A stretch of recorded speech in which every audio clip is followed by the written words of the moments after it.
Olá, cinéfilos, eu sou Márcio Salem do Cinema com Crítica, com os meus comentários sobre Contra o Gelo. Produção que estreia amanhã, dia 2, na Netflix e que tive a oportunidade de conferir no Festival de Berlim deste ano. Olha, se é que gostei de alguma coisa no filme, foi a oportunidade que ele me deu de conhecer uma história real.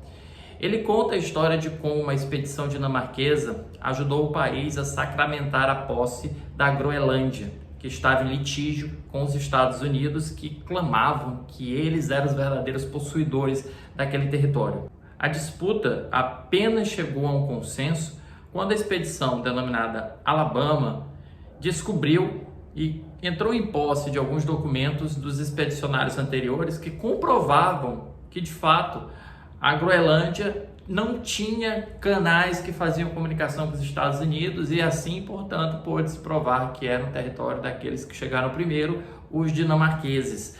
Mas para que nós cheguemos a isso, nós acompanhamos a trajetória de dois personagens, um deles interpretado pelo Nikolaj Coster-Waldau, que você vai se recordar como Jaime Lannister de Game of Thrones, e que aqui produz, co-roteiriza e estrela ao lado do Joe Cole, que é um dos irmãos Shelby, de Peaky Blinders. Embora conte com uma premissa bastante interessante, o filme, na minha opinião, é um grande desastre. E uma das razões de ser um grande desastre vem como consequência do fato de sabermos o desfecho da missão, já que se todo mundo cursou ensino médio aqui, sabe que a Groenlândia é um território da Dinamarca e, portanto, a missão é exitosa. E ao longo de 101 minutos, nós acompanhamos estes dois homens atravessando a paisagem altamente monótona, mas monótona no sentido de que ela é muito repetitiva, apenas grandes blocos de gelo ao alcance do olhar, enquanto procuram justamente esse documento que comprovará a posse da Groenlândia. E no trajeto, seus cães de trenó começam a morrer um a um, existe uma luta contra um urso, existem momentos de grandes alucinações e tudo isso se torna uma grande contagem regressiva para que o filme acabe e nós digamos, ufa. Isso porque o diretor Peter Flynn em nenhum momento consegue extrair tensão desses momentos. Muito pelo contrário, a abordagem dele é tão desastrada e tão amadora até.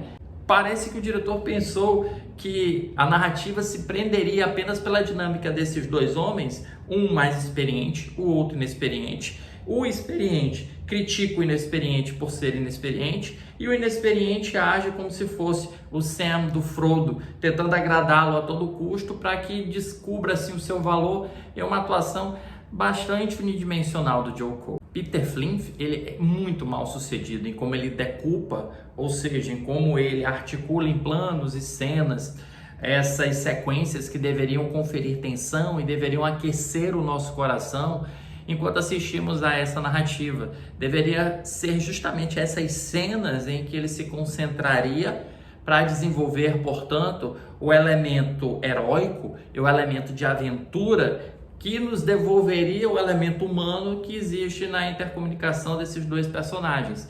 Mas seja por razões orçamentárias, seja por simples falta de talento, o diretor transforma essas cenas, como por exemplo a primeira cena em que um dos cachorros corre desesperadamente em direção a um desfiladeiro, levando o trenó consigo. Mas como ele encena isso, é tão rápido, é tão apressado que se você piscar, você perde a cena. Você não tem uma construção de tensão, não tem uma construção de suspense. Existe simplesmente aquilo que acontece pronto. A luta do Nikolaj Coster-Waldau contra o urso, então, é pavorosa.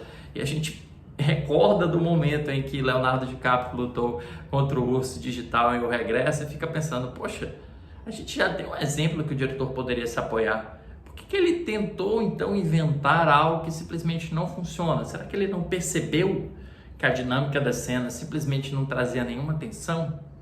E sem essas cenas, como eu falei anteriormente, nós voltamos a essa dinâmica dessa dupla que é incrivelmente cansativa porque ela não evolui.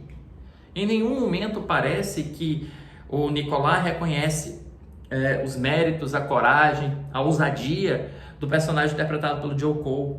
Ele simplesmente fica repetindo aqueles abusos sucessivos, os xingamentos sucessivos, enquanto o outro fica com aquela cara sorridente ao longo de toda a narrativa, tentando agradá-lo de alguma forma. Isso é incrivelmente cansativo dentro de uma narrativa que parece que se estende muito mais do que 101 minutos, parece que ela dura muito mais tempo. justamente porque nem o elemento humano nos aproxima, nem o elemento da tensão e da aventura também. Nós estamos completamente afastados dela, como se estivéssemos em um bloco congelado lá na Groenlândia, a nossa própria sorte. Aliás, eu acho que talvez seja até um destino muito melhor do que esse filme, que nos prende em uma história que é interessante, mas quando está fora da história do que necessariamente na história. A parte política dela, e aqui ela traz o Charles Dance, que também interpretou o tio do Jaime Lannister em Game of Thrones, quando ele trabalha dentro da política da questão, parece que tem um filme até bem melhor do que necessariamente o filme de aventura encenado, porque a trajetória política para apoiar a expedição do Alabama, ela tem elementos bastante interessantes, já que você tentava assegurar o retorno daqueles homens para a Dinamarca, já que esse é o retorno que produziria e provocaria, portanto, a mudança necessária para que a posse do território fosse para o país. Além do mais, o filme é muito preguiçoso. Sabe, um filme desmazelado mesmo? Porque a trajetória acompanha um período de tempo muito longo. E esse período de tempo só é indicado nos letreirinhos que aparecem na tela. 100 dias, 200 dias, 300 dias. Nós não vemos reflexos do passar do tempo nos personagens. Por exemplo, um cabelo que cresce, a barba que cresce fica mais desgrenhada, a perda da massa muscular, a perda da massa corpórea, já que eles estão se alimentando de pequenas rações provisionadas, as queimaduras de pele provocadas pelo sol, nada disso é um elemento trabalhado dentro da caracterização dos personagens para tornar perceptível a passagem do tempo. Nós temos então uma verdadeira preguiça de quem está construindo e idealizando esse universo em que nós temos dois personagens que parecem que congelaram no tempo, literalmente. E nós sabemos que não é bem assim, né? Olha, para mim, Contra o Gelo é um filme de empatia incidental. Não é que nós nos envolvemos com os personagens, nós nos identificamos com eles. É porque eu acho que com 101 minutos o filme consegue passar pra gente o que deve ter sido 700 e tantos dias que aqueles personagens passaram na neve e o sofrimento deles durante esse período. Porque olha, foi difícil terminar de assistir esse filme, viu? Pra ele, eu dou 1 estrela em 5. E se você gostou desse vídeo, curta aqui embaixo, deixe o seu comentário também o que você achou do filme, a sua ansiedade em relação a ele. Inscreva-se no canal e não deixe de compartilhar com os amigos para que eu traga cada vez mais críticas para vocês. A gente se vê numa outra ocasião. Tchau!